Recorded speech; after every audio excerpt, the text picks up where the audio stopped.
Welcome to my educational channel విద్యా ఉద్యోగ సమాచారానికి స్వాగతం. డైలీ జీకే కరెంట్ అఫైర్స్లో ఇవాళ 362 వీడియోలో అంటే మనకు డిసెంబర్లో ఉన్నటువంటి కొన్ని కీలకమైన ఇంపార్టెంట్ కరెంట్ అఫైర్స్ డిస్కస్ చేయబోతున్నాం. ఇలాంటి డైలీ అప్డేట్స్ కోసం ఛానల్ని సబ్స్క్రైబ్ చేయండి. ఈరోజు క్వశ్చన్ నెంబర్ 1 వచ్చేసి, రష్యా అధ్యక్షుడు వ్లాదిమిర్ పుతిన్ భారతదేశ పర్యటనకు ఎప్పుడు వచ్చారు? రీసెంట్గా మనకు రష్యా అధ్యక్షుడు వ్లాదిమిర్ పుతిన్ ఇండియాని అయితే విజిట్ చేయడం జరిగింది. 2025 డిసెంబర్ 4న భారత్లోకి అడుగుపెట్టాడు. మరి డిసెంబర్ 5న మనకు కొన్ని కీలకమైన అగ్రిమెంట్స్ కూడా ఇండియాతో చేసుకోవడం అనేది జరిగింది. 23rd సమ్మిట్ కూడా ఇండియా రష్యాకి సంబంధించి ఒక సమ్మిట్ కూడా మనకు ఈ విజిట్లో మనకు వ్లాదిమిర్ పుతిన్ మరియు భారత ప్రైమ్ మినిస్టర్ నరేంద్ర మోదీకి మధ్య జరగడం జరిగింది. సో ఈ కీలకమైన పర్యటన సందర్భంగా కుదిరినటువంటి అగ్రిమెంట్స్ అవి కూడా చాలా ఇంపార్టెంట్ అగ్రిమెంట్స్ ఉన్నాయి. మనకు మొత్తం మీద ఈ డిసెంబర్ 1st వీక్లో జరిగిన ఈ వ్లాదిమిర్ పుతిన్ విజిట్ అనేది చాలా చాలా ఇంపార్టెంట్. క్వశ్చన్ నెంబర్ 2, 2024-25లో భారతదేశం ఎన్ని మిలియన్ మెట్రిక్ టన్నుల ఆహార ధాన్యాలను ఉత్పత్తి చేసింది? సో దీనికి ఆన్సర్ వచ్చేసి 357.73 మిలియన్ మెట్రిక్ టన్నుల ఆహార ధాన్యాలను భారతదేశం మనం ఉత్పత్తి చేయగలిగినాం. క్వశ్చన్ నెంబర్ 3, ఇటీవల 2 తెలుగు రాష్ట్రాలలో వ్యాపిస్తున్న స్క్రబ్ టైపస్ వ్యాధికి కారణం ఏమిటి? లేటెస్ట్ ఒక డిసీజ్ అయితే మనకు ఇక్కడ స్ప్రెడ్ అవుతుంది మెల్లగా. దీనికి రీజన్ ఏంటంటే ఒక బ్యాక్టీరియా అండి, ఓరియంటా సుట్స్ గమిషి అనే బ్యాక్టీరియా ఈ స్క్రబ్ టైపస్ డిసీజ్కి కారణమని గుర్తించడం అనేది జరిగింది. ఇది ఈగలు పేల ద్వారా మనుషులకి వ్యాపిస్తుంది. క్వశ్చన్ నెంబర్ 4, అంతర్జాతీయ మృత్తికా దినోత్సవం వరల్డ్ సాయిల్ డే ఏ రోజున జరుపుకుంటారు? చాలా ఇంపార్టెంట్ దినోత్సవం అనేది మనకు ఇంపార్టెంట్ డేస్లో. దీనికి ఆన్సర్ వచ్చేసి డిసెంబర్ 5న మనకు వరల్డ్ సాయిల్ డే లేదా అంతర్జాతీయ మృత్తికా దినోత్సవం జరుపుకుంటారు. దీన్ని ఫుడ్ అండ్ అగ్రికల్చర్ ఆర్గనైజేషన్ అని ఉంది కదా మనకు, యుఎన్ఓ యొక్క సంస్థ. ఇది మనకి రోమ్లో ఉంది, హెడ్ క్వార్టర్ FAOది. సో వాళ్ళైతే దీన్ని కండక్ట్ చేయడం అనేది జరుగుతుంది. 2025 థీమ్ వచ్చేసి మనకు ఆరోగ్యవంతమైన నేల, ఆరోగ్యకరమైన పట్టణాలు, అంటే అంతర్జాతీయ మృత్తికా దినోత్సవం యొక్క థీమ్ అనేది. ఇక మనకు థాయిలాండ్ రాజు భూమిబోల్ అదుల్యదేజు జన్మదినం సందర్భంగా ఈ దినోత్సవాన్ని జరుపుకుంటున్నారు. దానికి రీజన్ ఏంటంటే ఇతను మృత్తికా సంరక్షణకు చాలా కృషి చేయడం అనేది జరిగింది.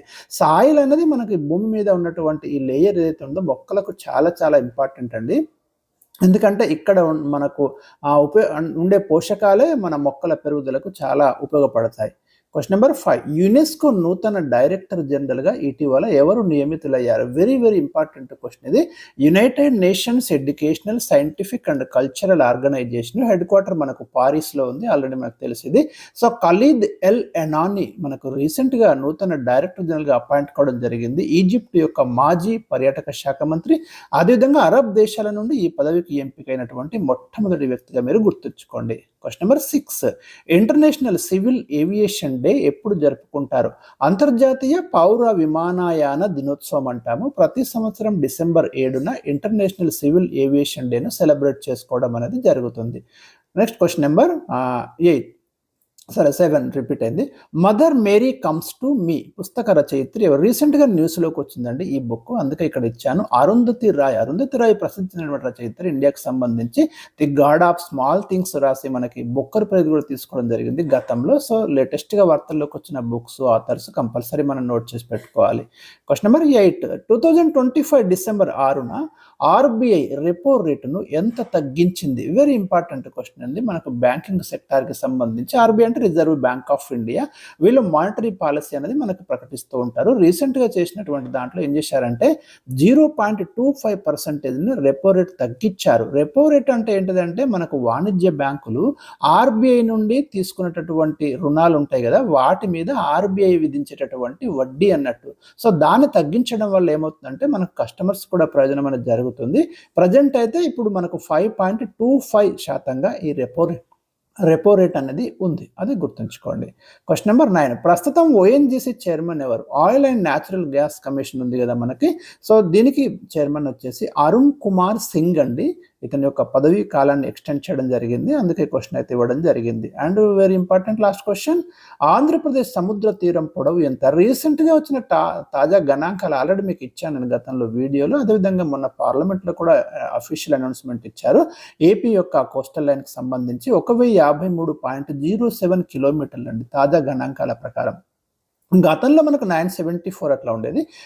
లేటెస్ట్‌గా మొత్తం ఇండియాలో ఈ కాలిక్యులేషన్స్ అన్నీ మారిపోయి మీకు గుజరాత్ కానివ్వండి, ప్రతిది కూడా నేను ఆల్రెడీ అప్డేట్స్ ఇచ్చాను మన వీడియోస్‌లో ఉన్నాయి.